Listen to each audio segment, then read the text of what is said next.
का छठवां अध्याय प्रारंभ हो रहा है। अभी तक पहले से चौथे अध्याय तक जीव तत्व की प्रधानता से कथन हुआ। पांचवें अध्याय में अजीव तत्व की प्रधानता से कथन हुआ। छठवां अध्याय और सातवां अध्याय आश्रव तत्व की प्रधानता से अपने विषय का प्रतिपादन कर रहा है। छठवें अध्याय में मुख्य रूपेण 8 कर्मों की प्रधानता से और उनके कर्म के आश्रव बंध की प्रधानता से कथन चल रहा है। तो सबसे पहले यहाँ पर आचार्य महाराज कहते हैं योग किसे कहते हैं। अब तो योग की परिभाषा काय वांग मनः कर्म योगः। काय वांग मनः कर्म योगः। काय वांग मनः कर्म योगः। काय वांग मनः कर्म योगः। बतला रहे हैं काय, काय यानी शरीर, वांग, वांग यानी वचन, मनः, मना यानी मन। अब प्रत्येक के साथ कर्म जोड़ना चाहिए। काय कर्म योग, काय कर्म से होने वाला योग, शरीर के कार्यों से होने वाला योग काय योग है। वांग कर्म योग, वचनों से होने वाले जो कर्म हैं, वाचनिक कर्म हैं, उस वाचनिक कर्म से होने, वचन से होने वाला जो कर्म है यानी कार्य है, उसका नाम है वचन योग। मनः कर्म योग, मन से होने वाला जो कर्म है और उस कर्म यानी कार्य है, उस कार्य का योग कर्म योग है। तो इस प्रकार से मन, काय, वचन और मन के कर्म का नाम योग है, ऐसा यहाँ पर बतलाया गया है। दूसरी जगह है योग की और भी परिभाषाएं आती हैं। बोले मन वचन काय तो एक निमित्त है। वास्तविकता में क्या है कि जो आत्मा प्रदेशों का परिस्पंदन है, परिस्पंदन कहो हलन चलन कहो, दोनों का अर्थ एक है। तो मन के निमित्त से आत्मा प्रदेशों का हलन चलन होता है, वचन के निमित्त से होता है और शरीर के निमित्त से होता है। तो इसलिए 3 प्रकार का योग कहा गया। स आश्रवः, स आश्रवः, ध्यान रखिए सा आश्रवा नहीं है, सा बड़ा नहीं है, हरस। तो कैसे बोलना पड़ेगा? स आश्रवः। हम बिल्कुल सही हो गए, नहीं तो सा आश्रवः, तो सा दीर्घ हो गया। तो दीर्घ होने में क्या दिक्कत आ जाती? आश्रव शब्द जो है पुल्लिंग है, और यदि हम सा कर देते तो आश्रवा स्त्रीलिंग हो जाता है। और आपने सा ऐसा बोला और आश्रवा तो आधा पुल्लिंग आधा स्त्रीलिंग हो जाएगा, तो गलत हो जाएगा। तो अपन को क्या बोलना है? स आश्रवः। ये योग जो है, ये योग से ही कर्म का आश्रव होता है। इसलिए कारण में कार्य का उपचार करने से योग ही आश्रव है। महाराज ने क्या कहा? योग है, जबकि वास्तविकता में योग अलग बात है और आश्रव अलग बात है। योग कारण है, आश्रव कार्य है। मन वचन काय के द्वारा जो आत्मा प्रदेशों का परिस्पंदन हो रहा है, उसका नाम क्या है? योग है। और योग से कर्म का आश्रव बंध होता है, तो इसलिए योग से होता तो योग कारण हो गया, आश्रव कार्य हो गया। लेकिन एक अपने यहाँ व्यवहार भाषा भी चलती है। व्यवहार कहो या उपचार भाषा कहो, तो उपचार की भाषा में कारण में भी कार्य का उपचार कर दिया जाता है, तो उसका नाम कार्य के रूप में कह लिया जाता है। जैसे एक रिक्शा वाला खड़ा है, रिक्शा तैयार किए रखे हैं और किसी को कहीं जाना है तो क्या बोल देता है, ए रिक्शा। अब रिक्शा तो वो है, वो आदमी थोड़ी रिक्शा है, और अपन उसको ए रिक्शा। तो इसमें इसका मतलब क्या है कि वो जो रिक्शा वाला है वो रिक्शे का काम करता है। तो इस कारण से कारण में कार्य का उपचार करने से उसको भी रिक्शा कह दिया जाता है। ए लकड़ी, अब वो आदमी को आप बोल रहे लकड़ी, तो आदमी थोड़ी लकड़ी है, लेकिन वो लकड़ी का काम कर रहा है, ले जा रहा है या बेच रहा है, तो इसलिए अपन उसको देख करके कहते हैं ए लकड़ी। और तो क्या, ए टोपी, ए टोपी।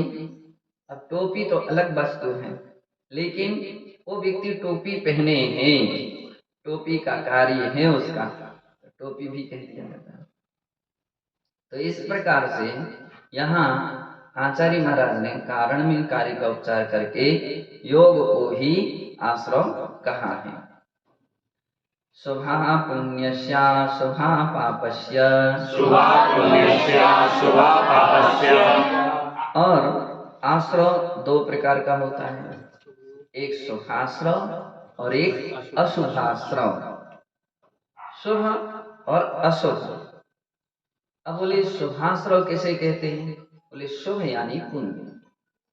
तो पुण्यस्य, पुण्य प्रकृतियों का या पुण्य कर्मों का जो आश्रव होता है उसका नाम है शुभाश्रव है।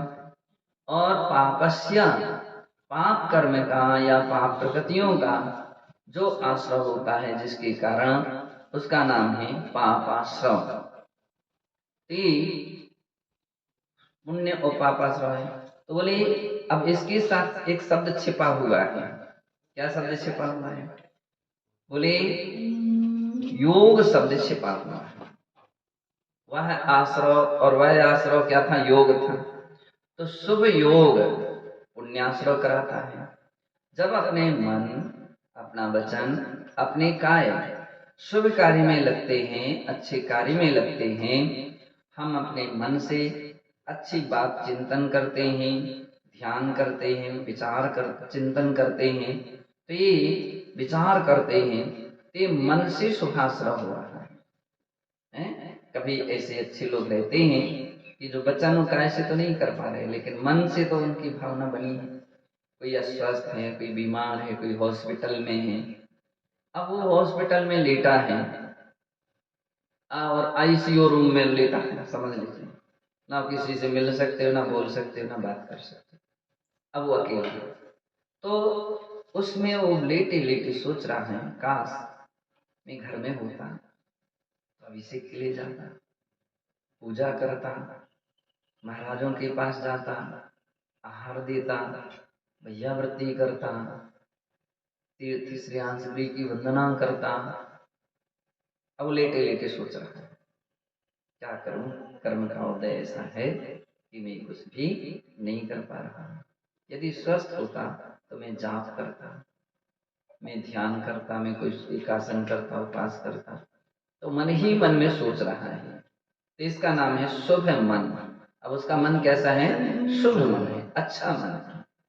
कभी कभी ऐसे प्रसंग आते हैं, कोई दीन दुखी प्राणी को देखते हैं तो ऐसे भाव आते हैं कि उसको दुख दूर हो जाए, उसके कष्ट दूर हो जाए। तो जो अपने से सक्षम है, किसी के घाव हैं उस पर दवा लगा सकते हैं, सक्षम है इसमें। कुछ ऐसे प्रसंग रहते सक्षम ही नहीं है, दवा तो लगा सकते हैं लेकिन उसकी वेदना हम कम नहीं कर सकते। अब उसको तो दवाई का असर हो, उसका पुण्य योग जगे तो ठीक भी हो सकता है। तो अपन ने कोशिश की, तो ये जो भाव अकेले आपके चल रहे हैं शुभ भाव, इसी प्रकार से वचन किसी के हित के लिए, किसी की भलाई के लिए, किसी की अच्छाई के लिए अपन कोई शब्द का प्रयोग करते हैं, शब्द बोलते हैं, तो आचार्य महाराज कहते हैं कि वो शुभ वचन हैं। कौन से वचन हैं, शुभ। स्तुति बोल रहे हैं, स्तोत्र बोल रहे हैं, पाठ कर रहे हैं, तो ये इतने अच्छे कार्यों में अपना वचनों का प्रयोग हो रहा है। अपन बोलते हैं, भगवान से प्रार्थना करते हैं कि हे भगवान, वचन आप मुझे इसलिए दीजिए ताकि मैं आपकी स्तुति कर सकूं, मैं अच्छे लोगों के गुणानुवाद कर सकूं, तो इसलिए वचन मेरे सार्थक हैं। वचन मेरे कभी किसी की गाली देने में प्रयोग ना हो, किसी के लिए अपशब्द बोलने में उसका प्रयोग ना हो, किसी के झूठ बोलने में मेरे वचनों का प्रयोग ना हो। तो ऐसे जो दुर्वचन हैं, इन सब के लिए क्या कहेंगे? दुर्वचन। तो दुर्वचनों में, किसी की बुराई करने में, किसी की निंदा करने में मेरा मौन रहे। वचन मेरे अच्छे कार्य में यूज हो, हितकारी हो। ये भी हो सकता है हितकारी वचन बुरे लगते, बिल्कुल समझ करके रखें। अच्छे वचन बुरे, लेकिन सभी को बुरे नहीं लगते। सभी को बुरे नहीं लगते। बोले बुरे किसको लगते हैं? जिसके अंदर में कोई ना कोई बुराई होती है, उसको वो वचन चुभते हैं, बहुत कष्टदायी होते हैं, तकलीफदायक होते हैं। क्यों बोल दिया, कैसे बोलते, हमारे लिए तो सुनने ही नहीं चाहते हैं। क्यों? मिस्टेक है ना। आप चोरी की बुराई करोगे तो बुरी शब्द किसको लगेगा? जो चोर कर रहा, चोरी कर रहा है, उसको बुरा लगेगा। किसी के लिए आप शराब की बुराई करोगे तो सबसे अधिक चुभेगा किसको? जो शराब पीता है, वो ऐसा ऐसा करेगा, नीचे करेगा, ऊपर करेगा, और वो उसकी कोशिश रहेगी कि ऐसे बस करो, बस करो, बस करो, अब नहीं करो, है ना, प्रकरण चेंज कर दो, और नहीं बनेगा तो उठ करके जाने की कोशिश करेगा। इसका मतलब है कि वो बुराई जब तक अपने अंदर में रहती है तो वो शब्द अपन को बुरे लगते हैं, और लेकिन बोलने वाला का भाव तो बुरा नहीं है। वो इसलिए कह रहे हैं कि कभी ऐसा ना सोच ले कि हमारे शब्द बुरे लगे तो हम बोलने ही बंद कर दें। तो इसका मतलब आप कभी अहिंसा का उपदेश नहीं दे सकते। हिंसक जो लोग होगा उसका बुरा लगेगा, तो आप अहिंसा का उपदेश नहीं दे सकते। सत्य का उपदेश नहीं रखते, झूठ बोलने वाले को सत्य बुरा लगेगा, तो आप सत्य का नहीं दे सकते। चोरी करने वाले को अचोरी बुरा लगेगा, कुशील सेवन करने वाले को ब्रह्मचारी की बात बुरी लगेगी, परिग्रह संग्रह करने वाले के लिए अपरिग्रहता की बात बुरी लगेगी, आदि आदि। तो बतलाते जो अपराध, जो गलती, जो त्रुटि, जो मिस्टेक हैं, तो जिसके अंदर में रहती हैं उसके लिए वो जब उसके त्याग की बात कही जाती है तो बुरी लगती है। तो क्या उसका वचन गलत हो गया? क्या नहीं, वचन गलत नहीं। क्यों? क्योंकि उसकी भावनाएं जो हैं वो सम्यक हैं। वचन तब गलत हो जाता अगर हम हाँ में हाँ भर देते, हाँ हाँ हाँ ठीक है, कभी कभी तुम पी सकते हो, ये गलत हो जाता। रात्रि भोजन, हाँ ठीक है तुम कर लेना, तो हमारे वचन गलत हो जाते, आगम विरुद्ध हो जाते। तो उसके मौके पर कहा जाता कि इसकी अपेक्षा से तो मौन रहते, लेकिन तुमने और पुष्टि और कर दी उसकी। किसकी पुष्टि कर दी? उसकी गलती की आपने पुष्टि कर दी। तो मीठे वचन भी होते आपके, तो मीठे वचन भी आपके हानिकारक थे। तो ऐसे मीठे वचन भी मत बोलो कि जो दूसरे के लिए या अपने लिए गलत दिशा में ले जाए, गलत रास्ते पर ले जाए। तो एक बात यहाँ पर कह दिया कि शुभ जो वचन हैं वो पुण्याश्रय के हेतु, इसी प्रकार के शुभ कार्य अपन अपने शरीर के द्वारा हम किसी न किसी भगवान का अभिषेक करके, पूजा करके शुभ कार्य कर लेते हैं, और भी गुरुओं को आहार दे करके, वैयावृत्ति करके शुभ कर्म का आश्रय कर लेते हैं, और किसी न किसी दीन दुखी, असहाय, असमर्थ व्यक्तियों के सहयोग दे करके हम उसका भला कर लेते हैं। तो शुभ कार्य है, तो शुभ मन से भी पुण्याश्रय होता है, शुभ वचन से भी पुण्याश्रय होता है, शुभ काय से भी पुण्याश्रय होता है। इसी प्रकार से अगर हमारा इससे विपरीत काम हो रहा है तो अशुभ मन है, अलग गलत सोच रहे हैं, तो अशुभ मन से हम पाप कर्म का आश्रय बंद कर रहे हैं। अशुभ वचन बोल रहे हैं तो भी कह रहे पाप कर्म का आश्रय बंद हो रहा है। अशुभ का शरीर से हम कोई अशुभ कार्य कर रहे हैं तो भी पाप कर्म का आश्रय बंद का कारण है। तो आचार्य महाराज ने यहाँ कह दिया कि शुभा पुण्यस्य शुभा पापस्य। और अब कह रहे हैं कि स्वामी की अपेक्षा भी कर्म के आश्रय में भेद होता है। आश्रय हर व्यक्ति को एक जैसा नहीं होता है। कौन व्यक्ति कैसे हैं तो उनके परिणति कैसी है, उनके भावों की, तो उससे कसाय के कर्म मल्लिक कर्म के आश्रय में अंतर होता है। वो इस प्रकार से है। सा कसाया कसाययोः सांप्रायिकीर्या पथयोः सा कसाया कसाययोः सांप्रायिकीर्या पथयोः सा कसाया कसाययोः सांप्रायिकीर्या पथयोः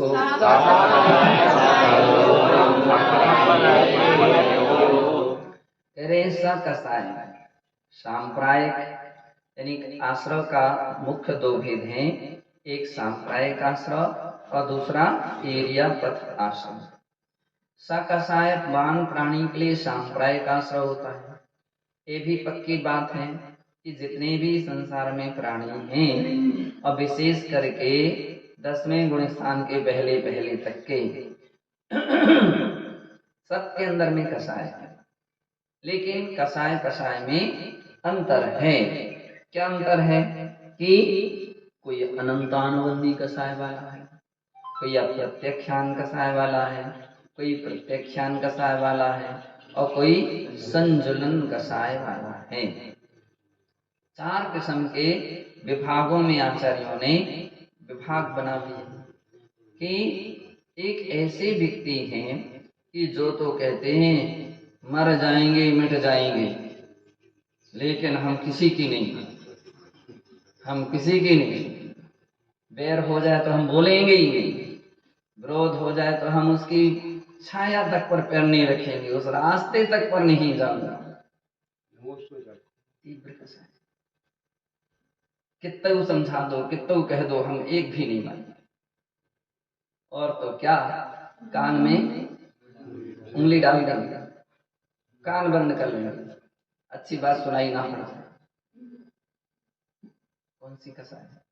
अनंत बतलाते हैं कि शिव कोटि नाम के जो मुनि महाराज थे उनकी कहानी आती है। तो जैन रास्ते में एक मंदिर पड़ता था, वहां पर मुनि महाराज के प्रवचन आदि होते थे।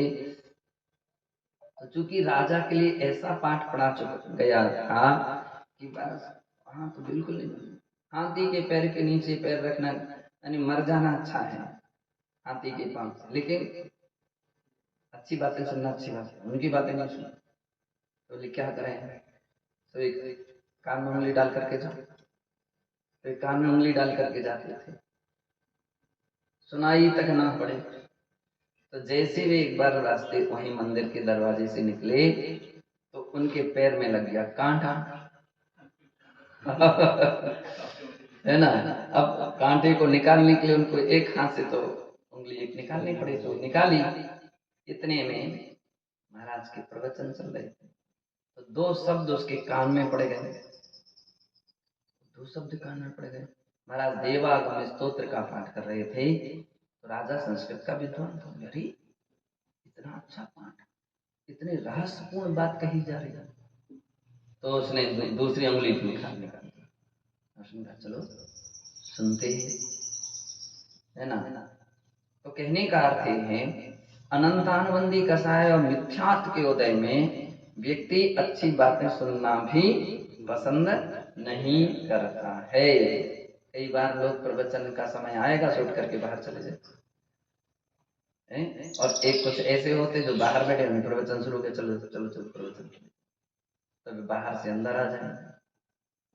तो भगाया किसने? किसी ने तो नहीं, बोले मिथ्यात्व ने भगाया उसको। बुलाया किसने? बोले सम्यक ने बुला दिया, सम्यक दर्शन। मिथ्यात्व कान में उंगली डाल देता है, सम्यक उंगलियों को बाहर।